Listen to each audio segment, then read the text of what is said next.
2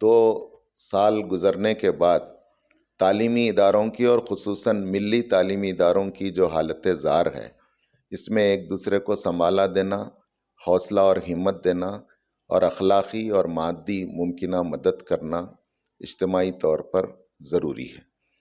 دوسرے، ابھی جو NEP 2020 انٹروڈیوس ہوئی ہے، اب وہ اپنے امپلیمنٹیشن کے مرحلے میں داخل ہو رہی ہے، تو اس سلسلے میں بھی کچھ چیلنجز، کچھ تیاریاں ملی اداروں کو کرنا ضروری ہے، صرف ان کے بقا کے لیے نہیں، ان کے سسٹین ہونے کے لیے نہیں، بلکہ ان کے ڈیولپمنٹ کے لیے بھی ضروری ہیں۔ تو اس سلسلے میں کچھ کوششیں جو کی جائیں گی، اجتماعی طور پر کی جا رہی ہیں، کرنا ہے، قانونی سرکاری سطح پر اور قانونی اور لیگل سطح پر، اور پھر ساتھ ساتھ ان کو ٹرین کرنے کے لیے مینجمنٹس کو، ان کو کوالیفائڈ بنانے کے لیے، ان چیلنجز سے واقف کرانے کے لیے اجتماعی طور پر فیمی اسٹیٹ لیول کانفرنسز کر رہی ہے۔ ابھی گزشتہ بنگلور میں کرناٹک لیول پر 20 اور 21 نومبر 2021 کو کانفرنس ہوئی۔ ہم نے یہاں بھی خرم صاحب کو اور اذان اسکول والے اور اقرا اسکول والے 4-5 لوگوں کو ہم نے انوائٹ کیا تھا، الحمدللہ وہ لوگ شریک رہے۔ آج یہاں ڈان اسکول میں میری آمد اسی سلسلے میں، اسی پس منظر میں ہے، اور فیمی کی تلنگانہ کی کانفرنس 20 مارچ کو حیدرآباد میں ہونے والی ہے، اس کی تفصیلات آپ کو بتائی جائیں گی۔ کتنے آپ کے آرگنائزیشن کے تحت، فیمی کے تحت کتنے انسٹیٹیوشنز جڑے ہوئے ہیں؟ ابھی آرگنائزیشنل لیول پہ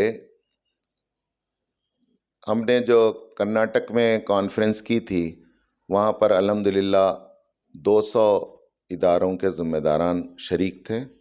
ابھی یہاں تلنگانہ میں جو ٹارگٹ ہے وہ 300 مسلم مینجمنٹس کو جمع کریں گے۔ ظاہر ہے ملی اداروں کے جو مسائل ہیں، ہمارا یہ ماننا ہے کہ دیگر اداروں کے مقابل میں کچھ علیحدہ اور کچھ زیادہ ہیں، تو اس لیے ان کی علیحدہ پلیٹ فارم کی ضرورت بھی ہے، اور اس کے حل کے لیے اجتماعی کوششیں کرنا بھی ضروری ہے۔ تو آپ کیا سمجھتے ہیں کہ اس ضمن میں اقلیتوں کا جیسا خصوص کر آپ نے مسلمانوں کا ذکر آپ سے مطلب نکلتا ہے، تو کیا چیلنجز درپیش ہیں؟ کیا یہ ریاستی سطح پر ہیں یا ملکی سطح پر یہ چیلنجز؟ اقلیتوں، خصوصاً مذہبی اقلیتیں، دستور ہند اس بات کی اجازت دیتا ہے کہ مذہبی اقلیتیں اپنی تعلیمی ادارے کھول سکتے ہیں، اور اپنے کلچر اور اپنی تہذیب کے ساتھ وہ اپنی نئی نسل کی تعلیمی ضرورت کا انتظام کر سکتے ہیں۔ اسی کے تحت ملک بھر میں یہ تعلیمی ادارے کھولے گئے ہیں، اور یہ مسئلہ کسی ریاست کا نہیں ہے، پوری ملکی سطح کا ہے۔ اور سب سے اہم مسئلہ ان ملی اداروں کا ان کی مذہبی آئیڈینٹی کا ہے، اور ان کے ڈیولپمنٹ کا ہے۔ تو یہ جس غرض کے لیے دستور ہند نے اس کی اجازت دی تھی، وہ بھی NEP 2020 میں ایک تھریٹ کے طور پر دیکھا جا رہا ہے۔ ان مسائل کو حل کرنے کے لیے اجتماعیت کی ضرورت ہے۔ تو آپ کا جو دورہ ہے تلنگانہ کے حیدرآباد میں واقع ڈان ہائی اسکول میں، تو بیدر کرناٹک اور تلنگانہ حیدرآباد سے تعلقات کو مضبوط کرنے میں کیا رول ادا کر سکتا ہے؟ بے شک، چونکہ فیمی ایک آل انڈیا پلیٹ فارم ہے، اور ملت اور ملی ادارے کرناٹک اور تلنگانہ میں بانٹے نہیں جا سکتے۔ یہ پورے ملک کے ادارے ہیں اور ملت کے ادارے ہیں، چاہے وہ کسی بھی ریاست میں ہوں۔ ان کو ایڈریس کرنا فیمی کی ذمہ داری ہے، اور فیمی کے اغراض و مقاصد میں ایک اہم غرض یہ بھی ہے کہ ہم کسی ریاست میں کوئی کامیاب تجربہ کرتے ہیں، کوئی اچیومنٹ ہمیں ہوتا ہے تو ہم دوسروں کو شیئر کریں. Sharing and polling of resources and experiences یہ فیمی کے مقاصد میں سے ایک مقصد ہے، جس سے آپ دیکھیں گے کہ کم خرچ میں، کم صلاحیتوں کے ساتھ اور کم وقت میں آپ کو ایک کام ہوگا. جبکہ اگر انفرادی طور پر اگر کوئی کرنا چاہے گا تو زیادہ سرمایہ لگے گا، زیادہ صلاحیتیں لگیں گی اور زیادہ پیسہ لگے گا. مثال کے طور پر اقلیتوں کو مائنارٹی سرٹیفکیٹ دلانے کا معاملہ ہے، اقلیتوں کے اکاؤنٹس کے سلسلے میں 12AA لینے کے لیے رہنمائی کرنے کا معاملہ ہے. ضرورت پڑے تو بعض اداروں کو ATG بھی حاصل کرنا چاہیے، بعض اداروں کو CSR فنڈنگ آف انڈیا کے سرٹیفکیٹس بھی لے کر اس سے بھی تعاون اور مدد حاصل کرنا چاہیے. پھر خاص طور سے اقلیتی ادارے جو اقلیتوں کے لیے ریاستی اور ملکی سطح پر جو سرکاری اور نیم سرکاری اسکیمات ان کے لیے دی گئی ہیں، ہاں ان تک ان کی پہنچ ہو، اس کے لیے رہنمائی کرنا یہ فیمی کے مقاصد میں سے.